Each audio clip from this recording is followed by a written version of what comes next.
안녕하세요. 네, 볼륨을 좀 줄여주시겠어요?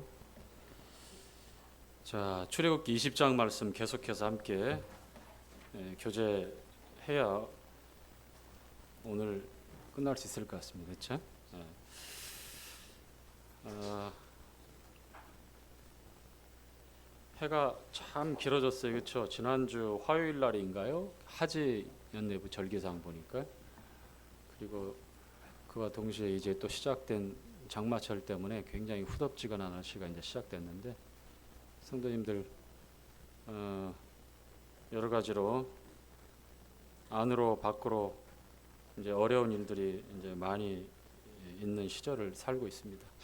2년 넘게 팬데믹으로 고생하시다가 또 팬데믹 상황이 잠잠해짐과 동시에 또 경제 위기가 본격적으로 또 시작되어지고 그 여파는 이제 내년에 뭐 주식, 부동산, 뭐 가상화폐는 이미 뭐 이제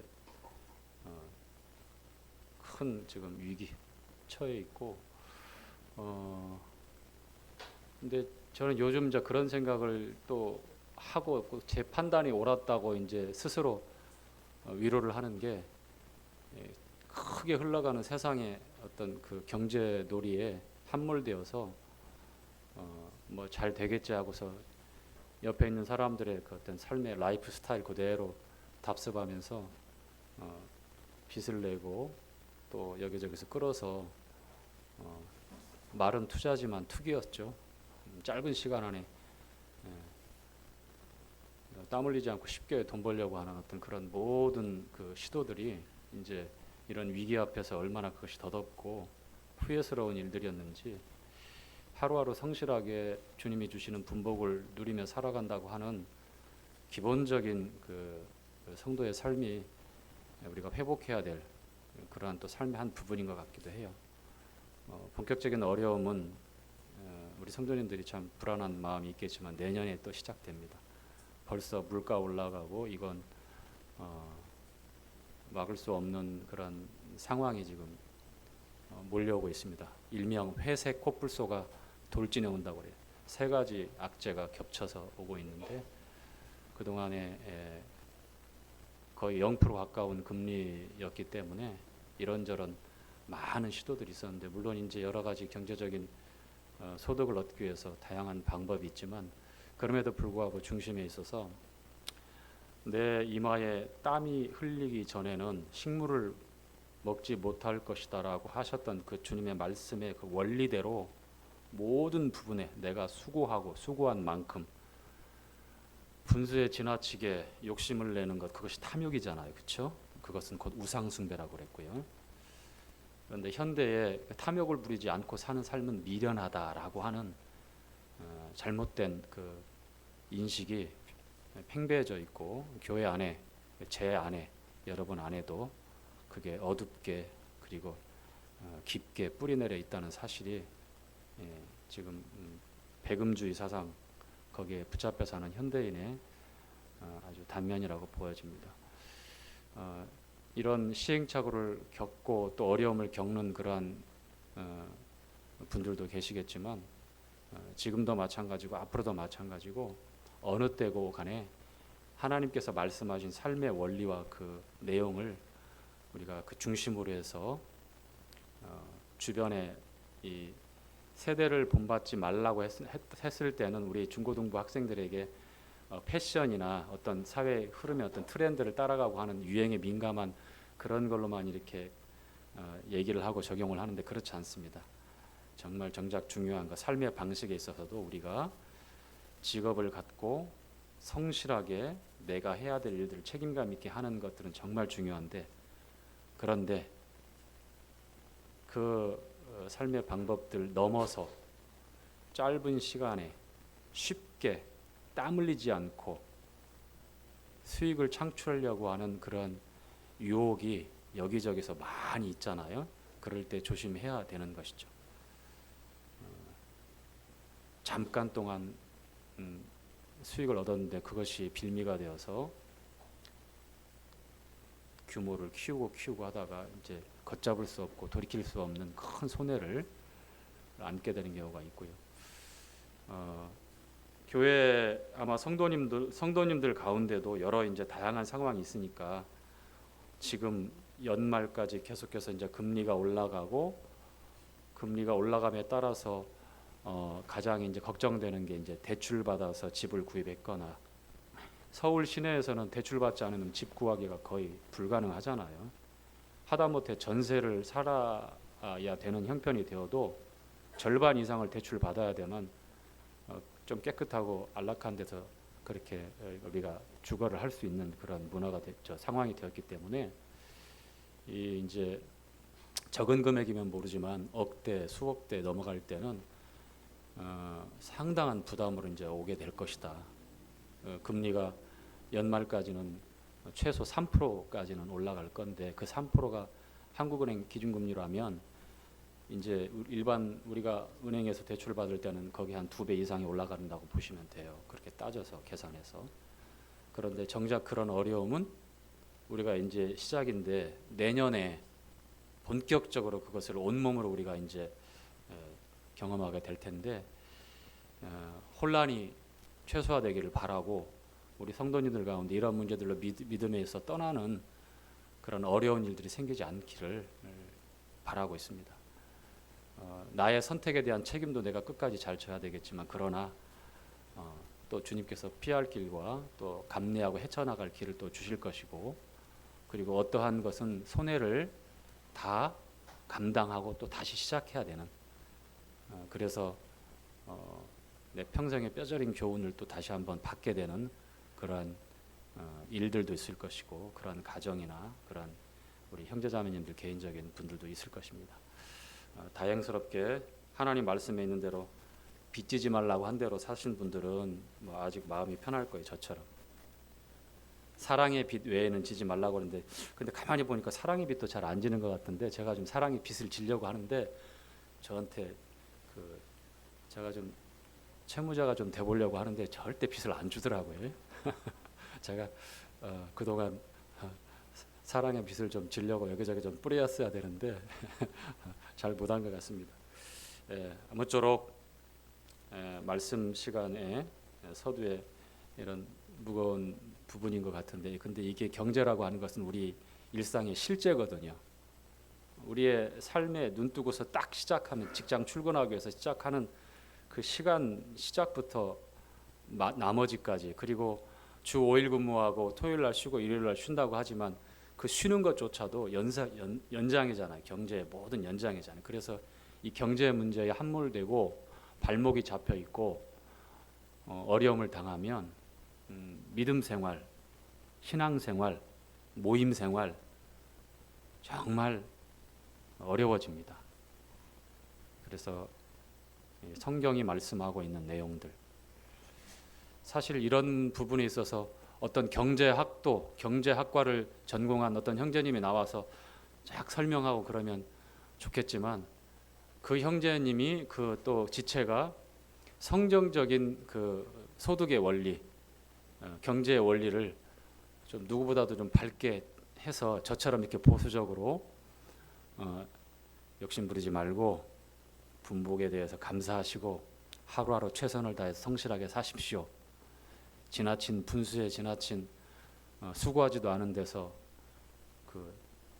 더 많은 소득을 얻으려고 하는 것 그것은 따져보면 탐욕이기 때문에 탐심이 그렇게 작용한 거기 때문에 그렇게 해서는 안 됩니다라고 계속 강조했으면 어쩔지 몰랐겠지만 이미 지금은 너무 많은 이렇게 여기저기 물이 엎질러져 있어요. 다 이 집에 하나 물이 엎질러져 있고 저 집에도 엎질러져 있고 제 삶의 한 부분도 물이 엎질러져 있고 다시 주워 담을 수 없잖아요.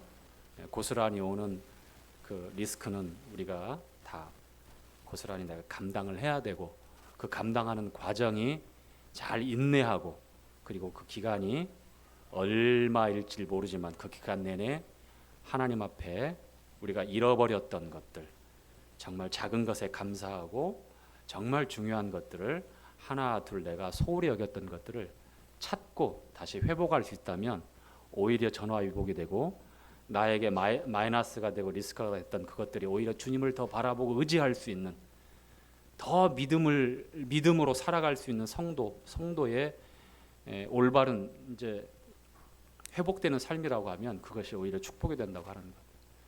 그렇게 받아들였으면 좋겠습니다. 그렇게 저와 그리고 여러분에게 이렇게 적용해서 다가오는 경제적인 위기를 당당하게 우리가 서로 붙잡아주고 또 위로하고 격려하면서 함께 헤쳐갔으면 좋겠습니다. 아시겠죠? 예. 자, 출애굽기 20장 7절부터의 말씀을 함께 보도록 하죠.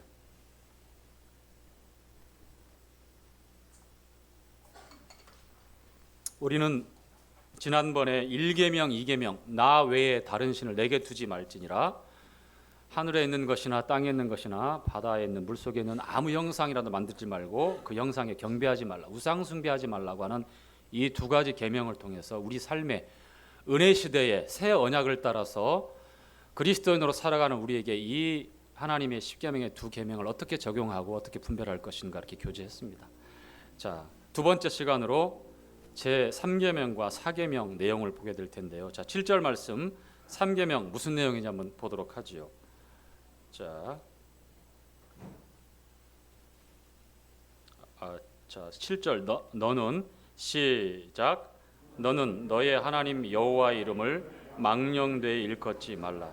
나 여호와는 나의 이름을 망령되이 일컫는 자를 죄 없다 하지 아니하리라. 자, 제 3계명은 하나님의 거룩하신 이름, 그 이름을 망령되이 일컫지 말라.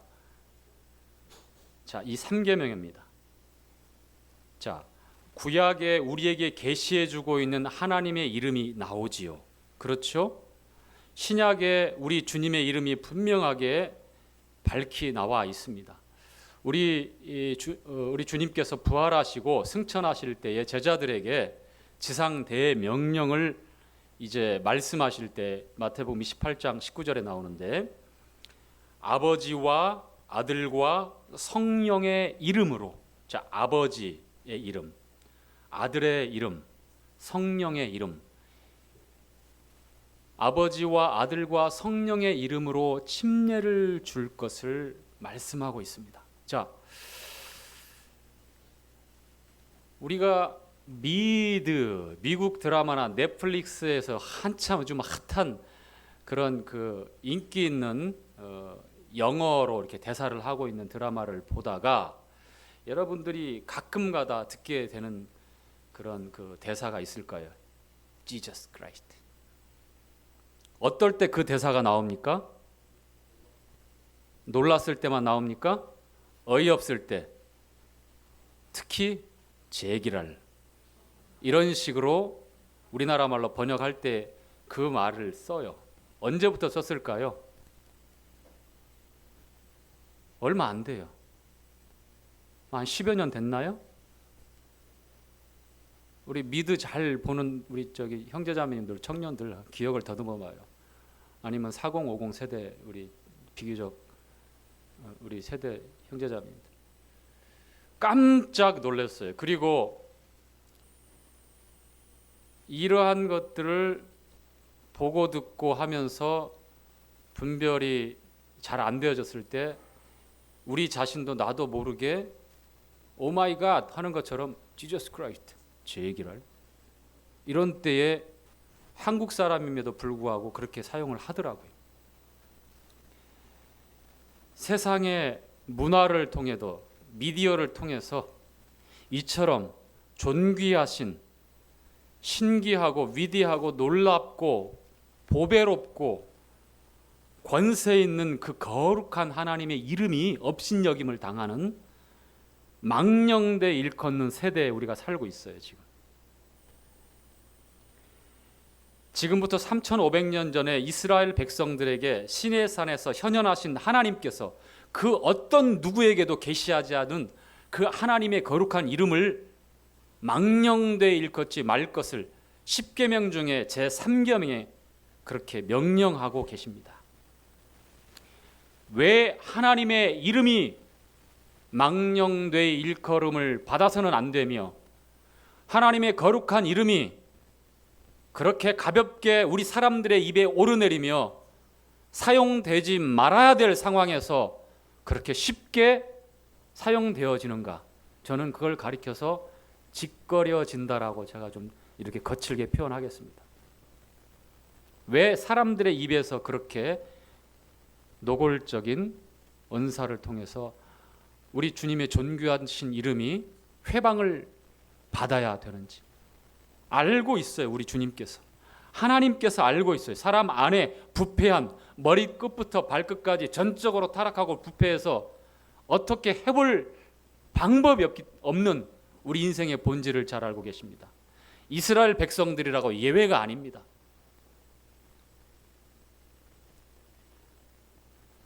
그래서 구약을 우리가 쭉 읽어가다 보면 여호와라고 하는 하나님의 거룩한 이름이 계속 언급이 되어집니다. 그렇죠? 개역 성경이나 개역 개정에는 그렇게 다 번역이 되었습니다. 그런데 영어 성경 킹제임스 바이블에 보면 여호와라고 해서 대문자로 해가지고 뭐 여호와 이레, 여호와 니시, 여호와 사파, 여호와 삼마 이렇게 가볍게 이렇게 추가적으로 등장하는 서너 번의 기록이 있지만 영어 성경에는 딱 4번밖에 나오지 않아요. 여호와, 여호와, 야훼. 이 음절대로 정확하게 또 이렇게 이름이 이렇게 정확하게 불려지는지도 모릅니다. 다만 그렇게 읽고 있어요. 우리가 그렇게 지금 표현하고 있습니다. 구약에서 그래서 한번 말씀을 드린 대로 서기관들이 양피지나 파피루스의 성경을 필사할 때 이 이사야서의 한 장이나 두 장을 이렇게 필사를 해요. 쭉 내려가요. 시편을 필사해 갑니다. 구약의 어떤 내용을 특정한 내용을 필사해 가다가 하나님의 이름이 나오면 거기서 딱 멈춰요. 야훼. 그 서기관들은 특별하게 훈련되어지고 구별되어진 그런 성직자였습니다. 아주 철두철미한 사람이었어요. 그럼에도 불구하고 너무 두렵고 너무 떨리기 때문에 하나님의 이름이 딱 등장하면 붓을 놓고 가서 바로 조용히 묵상을 합니다. 그리고 머리 끝부터 발끝까지 전부 다 물로 다 씻어요. 정결하게 하는 예식 중에 율법에 주어졌을 때에 항상 이렇게 물로 씻고서 그렇게 회복하고 정결하게 되는 예식이 있거든요. 그 율례를 따라서 그렇게 했어요. 그리고서 다시 마음을 가다듬고 와서 그 떨리고 두려운 마음으로 여호와라고. 그래서 결국에는 아도나이라고 이렇게 다 주님, 주, 로드 다 바꿔요. 그래서 보면 네 군데 나오는 출애굽기 6장 3절에 한번 읽어볼까요? 자, 출애굽기 6장 3절에 첫 번째 등장하는 부분인데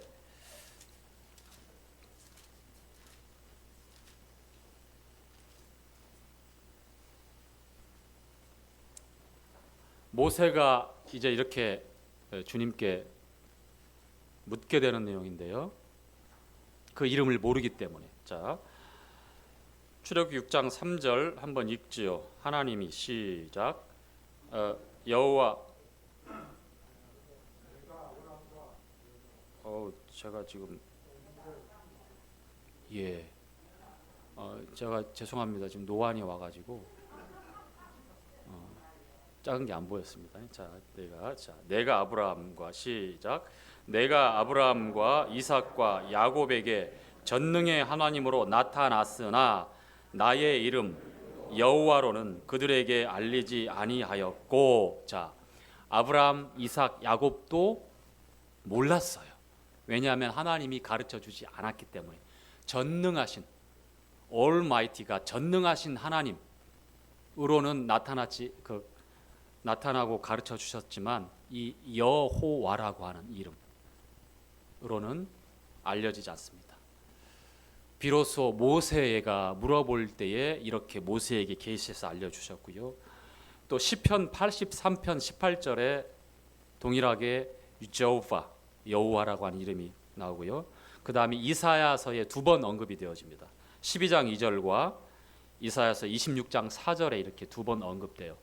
그 외에는 전부 다 우리 개역에는 여호와라고 쭉 읽으면 나오지만 다 로드, 주, 아도나이라는 이름으로 주님 그렇게 다 번역을 합니다. 그만큼 하나님의 이름이 거룩하고 영원하신 우리 하나님의 그 성호가 회방받거나 망령되이 일컬어지는 것이 제3계명의 금하신 그러한 주님의 명령이기 때문에 오늘날 현대에 우리가 살아가면서 이런 매스미디어를 통해서 보고 듣게 되는 이런 망령된 상황에 대해서도 우리가 경각심을 가져야 돼요. 아무렇지도 않게 이와 같은 문화의 한 상황을 우리가 받아들이고 그럴 수 있다라는 식으로 해서 나도 모르게 아무 때나 그냥 오 마이 갓 아무렇게나 하면 안 돼요. OMG 하면 안 됩니다. 아무렇 때나 그냥 제기를 아이고 그냥 에이 기분 잡사 에이 제기를 하는데 Jesus Christ 이러면 안 되는 거예요. 아시겠죠? 영화를 보든지 미드를 보든지 미드가 저기 우리 성도님들 연세 많으신 분들 설명드릴게요. 미국 드라마를 줄여가지고 미드라고 한대요. 그리고 넷플릭스라고 그래서 지금은 이제 그 인터넷을 통해 가지고 보는 영화도 보고 드라마도 보고 외국 거 다 뭐 그렇게 하는 그 사이트가 있는데 거기서 들어가서 그런 것들이 많이 이제 언급이 되니까 제가 소개를 해드립니다. 여전히 오늘날도 우리가 이렇게 하나님의 거룩한 그 성호에 대해서 민수기 22장 우리 청년들과 교제하면서 민수기 22장 2절과 32절에 두 번 반복해서 나오는 내 거룩한 이름을 욕되지 않게 하나님의 성호가 욕되지 않게 그렇게 하도록 말씀을 하셨어요. 내 거룩한 이름이 업신여김이 당하지 않도록 욕되지 않도록 주님께서 직접 모세에게 말씀했고 모세를 통해서 이스라엘 백성들에게 그렇게 말씀을 하고 있습니다. 그래서 이 구약에 계시되어지고 나타난 이 여호와라고 하는 이 이름은 그렇게 쉽게 아무렇게나 오르내려서 사용할 수 있는 그런 이름은 아니다. 아시겠죠? 그래서 하나님의 이름은 왜 하나님께서 그 거룩한 이름을 업신여김 받지 않고 욕되지 않고 그리고 망령되지 않도록 하셨는가? 이름은 단순히 호칭이 아니에요. 제가 박동석 형제님들 때 이름을 딱 불렀을 때 이것은 단순히 호칭으로 부르고 왜 내 이름 불러? 이게 그걸 끝나는 것이 아니라 인격입니다. 형제님의 인격이에요. 그 이름을 부른다고 하는 것은 그 사람 전부를 가리킨 거예요. 내가 책임지고 내 이름으로 정확하게 도장을 찍거나 사인을 해서 마무리해서 딱 마무리 지을 때 내가 책임진다는 거잖아요. 내가 한 그 이름, 내가 기록한 그 사인 때문에 효력을 발생하는 거예요. 무슨 문서가 되었든. 그렇죠. 하다못해 어디서 대출을 받을 때에도 나중에 내가 사인을 해야 돼요. 나의 신용에 관한 나의 인격, 나의 전부, 지금 현재 나의 모든 것이라는 겁니다. 단순히 뭔가를 부르고 많은 그런 호칭으로 끝나는 것이 아니라 그래서 하나님의 이름으로 하나님의 이름이 어떤 의미인지 우리가 왜 예수 그리스도의 그 이름을 힘입어서 하나님 앞에 나아가며 예수 그리스도의 그 이름으로 기도하며 예수 그리스도의 그 이름의 권세를 우리가 의지합니까? 그 이름을 믿는 자에게 하나님이 허락하시는 놀라운 은혜가 있지 않습니까? 단순히 명찰에 기록되어져 있는 호칭이 아니다. 하나님의 신격이 담겨져 있고요. 우리 사람에게도 내 이름이 업신여김을 당하거나 무시를 당하면 이름만 그렇게 업신여김을 당하는 것이 아니라 내 인격 자체가 내 이름이 오르내리는데 존귀한 자리가 아니라 참 부끄럽고 창피한 자리에 내 이름이 오르내린다면 동일하게 그 창피와 부끄러움이 동일하게 내가 내 이름만 있음에도 불구하고 내가 동일하게 느끼는 거예요. 그 이름이 그런 겁니다. 아시겠죠? 하나님의 이름. 자, 구약에는 그래서 로드라고 다 그렇게 말씀을 되어져 있고 그리고 이제 비로소 신약에 태초부터 계셨던 생명의 말씀이 육신이 되어 우리 가운데 거하실 때에 하나님의 아들이라라고 말씀을 하고 있어요. 그 아들을 가리켜서 마태복음 1장 21절에 뭐라고 말씀합니까? 아들을 낳으리니 그 이름을 예수라 하라. 예수. 아주 정확하게 예수라고 하는 그 이름 존귀한 이름입니다. 그런데 신약의 은혜를 통해서 우리에게 계시해 주신 하나님의 아들의 이름 그 예수는 얼마나 친밀하고 우리와 연합되어져 있는 그 이름이기 때문에 우리가 그 이름을 함부로 담고 함부로 사용하는 것은 아니지만 구약에서 그렇게 두렵고 떨림으로 서기관들이 이스라엘 백성들이 대했던 태도가 아니라 이제는 은혜의 때에 하나님이 세우신 새 언약을 따라서 그 친밀하고 사랑스럽고 위대하고 존귀한 그 이름 구원자라고 하는 그 예수라고 하는 그 이름으로 우리가 살아가기를 원하시고 그 이름과 함께 동거하기를 원하시고 그 이름 안에 우리가 머물러 있기를 원하십니다. 그래서 예수라고 하는 그 이름을 우리는 늘 생각하고 나보다 앞서 내놓고 내 주변에 내 뒤에 내 위에 내 모든 것에 그 이름이 나와 함께 하도록 그렇게 해야 합니다. 그것이 예수님이 이 땅에 하나님의 아들로 오셔서 하나님의 아들이 하늘에서 하나님과 함께 삼위일체의 하나님께서 말씀으로 계셨어요. 말씀이라고 일컬어졌습니다. 그런데 육신이 되어 우리 이 땅에 오셨을 때에 그 이름을 가리켜서 그 생명의 말씀이신 하나님을 그 이름을 가리켜서 예수라라고 이렇게 말씀을 하고 있는 거예요. 무슨 말씀인지 아시겠죠? 그래서 그 친밀하고 우리 눈높이에 우리는 감히 범접할 수 없는 하나님의 그 거룩한 이름이었다면 이제는 은혜를 통해서 하나님과 우리 사이에 막힌 그 죄의 담이 허물어지고서 이제는 주님의 몸이 찢겨지심으로 성소와 지성소를 나눴던 그 육체의 휘장이 위로부터 아래까지 찢겨짐으로 누구나 예수 그리스도의 그 이름으로 믿음으로 주님과 함께 그 생명의 길을 통하여 그 거룩한 지극히 거룩한 그 장소인 지성소 하나님의 은혜가 임하는 그 시은자에 나아갈 수 있게 된 것이에요. 예수라고 하는 것은 얼마나 복된 이름인지 모릅니다. 그리고 처녀가 이사야서 7장에 나오죠. 7장 14절에 그리고 마태복음 또 1장에 그 21절 이후에 또 나오는 처녀가 잉태하여 아들을 낳으리니 그 이름을 뭐라고 했습니까? 넉자로 성은 임이요 이름은 마누엘이라. 이렇게 하시면 안 돼요. 그냥 이어집니다. 임마누엘.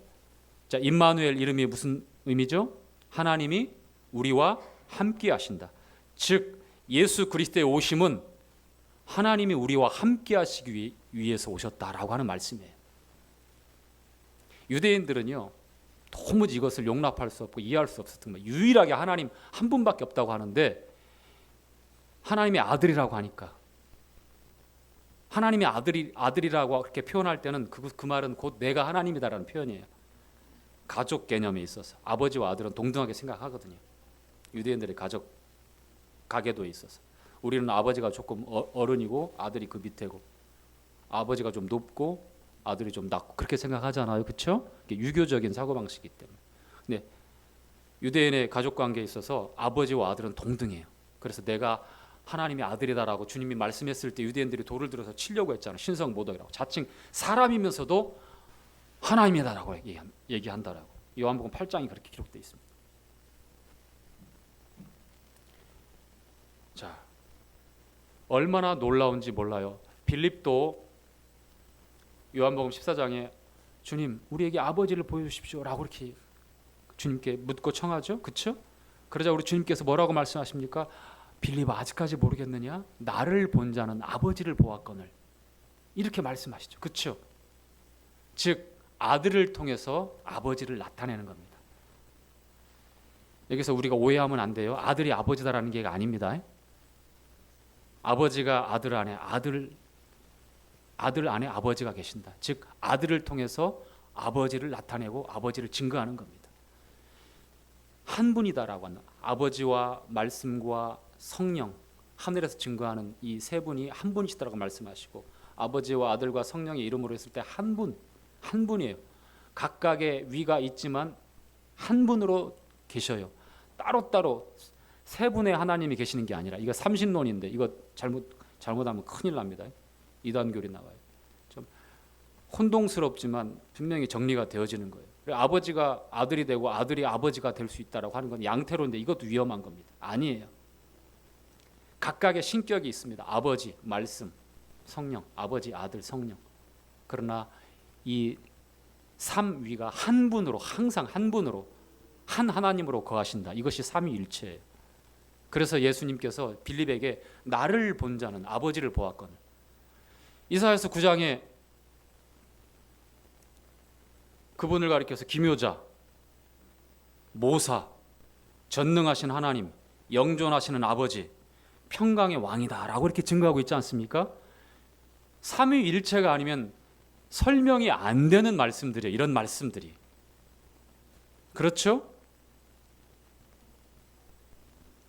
아기가 태어났는데 그 어깨에는 정사를 메었다고 합니다. 기묘자, 원더풀, 모사, 카운셀러, 전능하신 하나님, 영존하시는 아버지, 평강의 왕이다라고 이렇게 일컬어지는 분이 바로 생명의 말씀이 사람의 몸을 입고 이 땅에 하나님의 아들로 오신 하나님이셨어요. 그 이름이 뭐라고요? 계시하신 이름이 예수, 호세아 혹은 여호수아 같은 말입니다. 구원자라는 말씀이에요. 그렇죠? 몇 해 전에 교제했었는데 여러분들 가물가물하신 것 같아서 제가 다시 한번 리바이벌 하는 겁니다. 풀네임이 왜 중요한지, 왜 주 예수 그리스도라고 하는 이름 안에 하나님께서 계시하신 놀라운 위대한 이름이, 권세 있는 이름이 다 담겨져 있는지.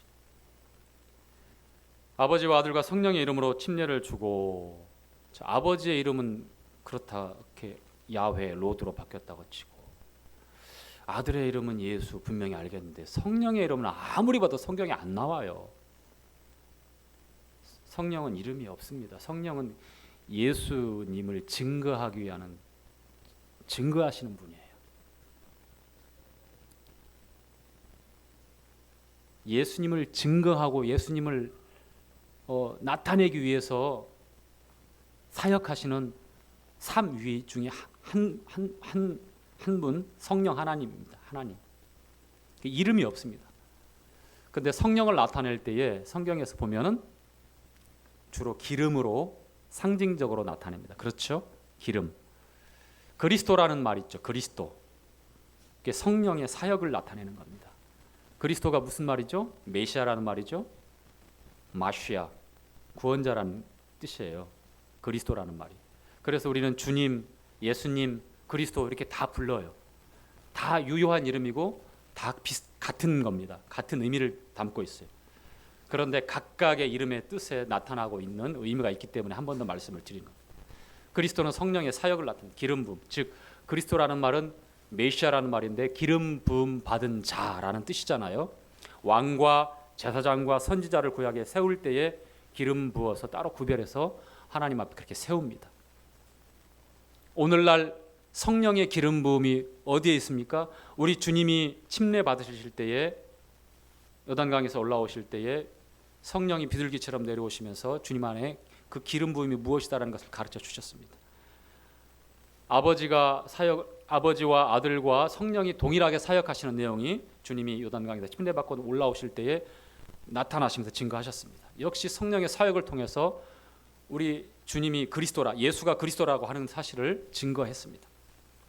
그럼 우리에게 지금 하시는 사역은 무엇이겠는가? 무엇일까요? 요한일서에 그 내용이 나옵니다. 우리 안에 기름 부음이 있다고 말하죠. 그게 바로 성령의 인침을 가리켜요. 한번 찾아볼까요? 요한일서 2장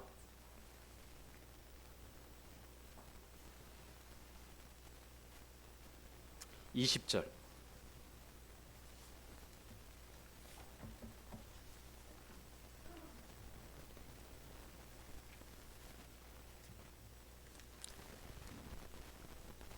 찾았습니까? 자, 너희는 시작.